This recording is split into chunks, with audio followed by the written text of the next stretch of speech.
રામે નવરાત્રીનું વ્રત કરી અને પ્રભુએ વિજય આપ્યો અને વિજય આપી અને પ્રભુએ ભગવતીની પૂજા કરી અને આજે પણ એ કથાને આપણે જોઈ રહ્યા છીએ. સુતનામના પુરાણી ઋષિ મુનિઓને બતાવે અહંકાર રાજા રાવણને આવ્યો,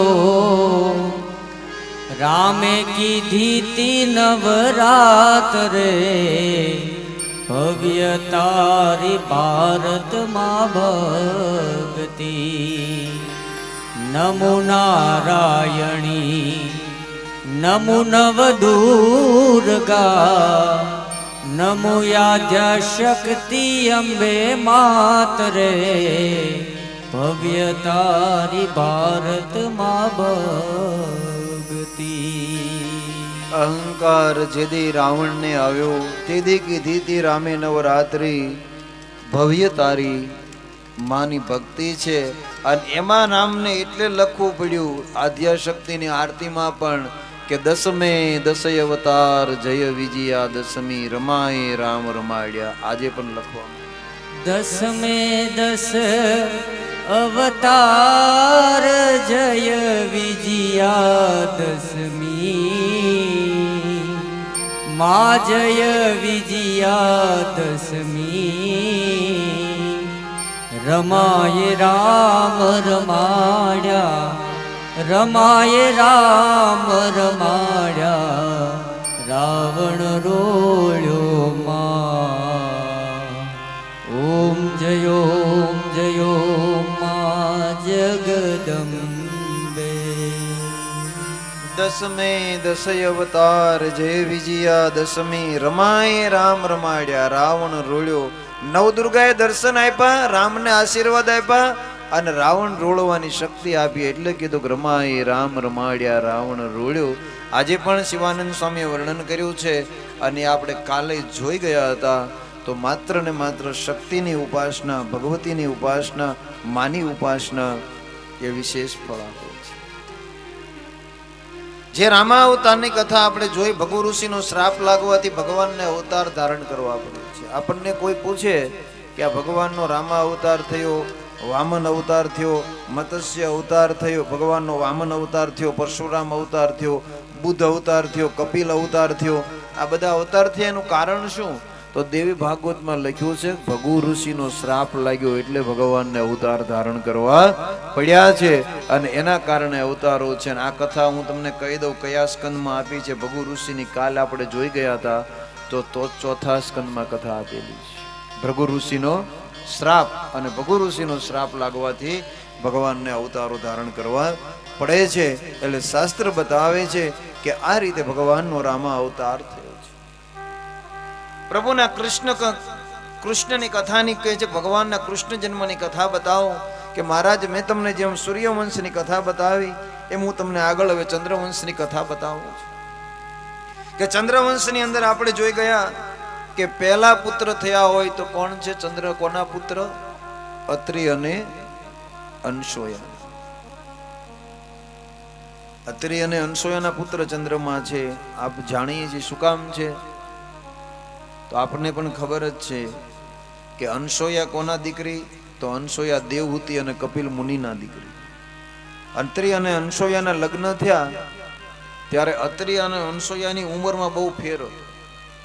અત્રિ વૃદ્ધ હતા ત્યારે અનસૂયા યુવાન હતી. પણ અનસૂયાએ એવું નક્કી કર્યું હતું કે હું તો પ્રતિવ્રતા નારી છું, હવે મારે બીજું કંઈ થાય નહીં. અને એ પ્રતિવ્રતા નારીના ધર્મના કારણે અનસૂયા પોતે લગ્ન કરે છે. અને લગ્ન કર્યા પછી અત્રિ ઋષિ ગંગા સ્નાન કરવા નથી જઈ શકતા. ઋષિ મુનિઓ ગંગા સ્નાન કરવા જાય એટલે આશ્રમ પાસેથી નીકળે ને એટલે બધા ગંગાની વાતો કરે એટલે અનસૂયા અત્રિ અંદર અંદર બળ્યા કરે છે કે હું યુવાન નથી એટલે નથી જઈ શકતા. અનસૂયા જઈને પૂછે છે કે સ્વામી ચિંતા શું છે? તમે તમારા મુખ કમળની રેખા એમ કહે છે કે તમે દુખી છો અંદરથી. મારી સેવામાં ફેર પડ્યો કે ના અનસૂયા? તો કે હું ગંગા સ્નાન કરવા નથી જઈ શકતો ને આ દુઃખ છે. અરે સ્વામી આટલું જ દુઃખ છે? અત્રે અનસૂયા ગંગાજી પાસે જઈને કહે છે કે હે ભગીરથી ગંગા, હે જાનવી ગંગા, માં તું મારા આશ્રમે આય. મારા સ્વામી છે ને એ સ્નાન કરવા નથી આવી શકતા. અને તેથી ગંગાજી બોલ્યા કે અનસોયા, હું આજે ન આવું ને કાલે ન આવું. કેમ કે તારા પ્રતિવ્રતાનું પુણ્ય જો આપ ને તો હું આવું. અને એ વખતે અનસોયાએ 2 વર્ષનું પ્રતિવ્રતાનું પુણ્ય આપ્યું કે માં હવે આવસ કે જા અનસોયા, તારા આશ્રમે ખાડો ખોદ અને એમાં જો ગંગા પ્રગટ થાવ તો એમ માનજે કે ભગીરથી ગંગા બોલી. જા તારા પ્રતિવ્રતા વ્રતના પુણ્યના પ્રતાપે હું આવું છું. અને જ્યાં ખાડો ખોદ્યો અને ગંગાજી પ્રગટ થયા અને કીધું કે હવે શું નામ રાખું? અનસોયા ગંગા રાખું? ત્યારે કીધું ગંગા અનસોયાએ કે મારું નામ ન હોય, મારા સ્વામીનું નામ રાખો, આનું નામ અધરી ગંગા પાડો. અને અધરી ગંગા નામ પાડ્યું. અને ઋષિ મુનિઓને કીધું કે તમારે સ્નાન કરવા જવું પડે, પણ મારી પત્ની પ્રતિવ્રતા નારી છે, ગંગાજીને મારા માટે આશ્રમે લાવ્યા છે. આ અનસોયા છે. આ અધરી ગંગા લાવનારી એક ભારતની જગદંબા છે, એક પ્રતિવ્રતા નારી છે. અને એને આ ચંદ્રમાનો જન્મ થાય છે.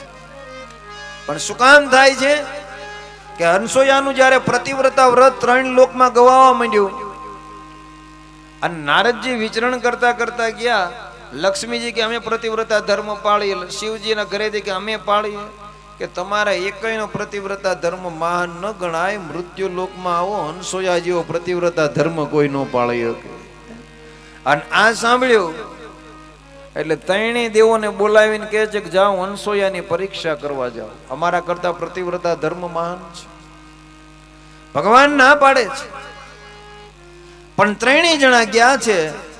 અને 3 જણાએ જઈ અને સંન્યાસ વેશ ધારણ કરી અને કીધું કે ભિક્ષા માંગવા આવ્યા છે. ભિક્ષા આપો,